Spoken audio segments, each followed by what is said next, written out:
Было около полуночи.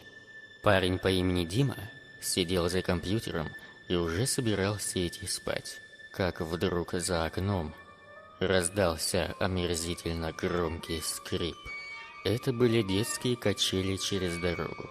Уже 2 недели, как они скрипели каждую ночь. Дима иногда задумывался, кто же в такую пору там качается.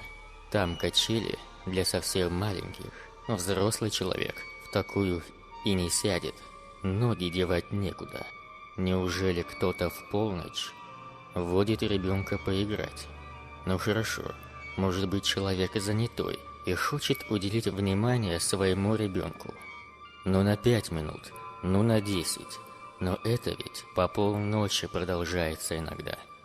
Вдруг Дима услышал, как этажом выше открылось окно. Это был его сосед. Уважаемые, вы там чем скрипите? Вы там что, анусами своими скрипите, что ли? Так я вам сейчас помогу их смазать паяльником. Поздно уже, кыш отсюда, спать ложитесь. Скрип прекратился, но через некоторое время возобновился и стал каким-то уж совсем мерзким и назойливым. Диме даже показалось, что он слышит в нем истерический смех. Сверху хлопнула входная дверь.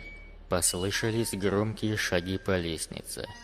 Видимо, сосед решил лично разобраться.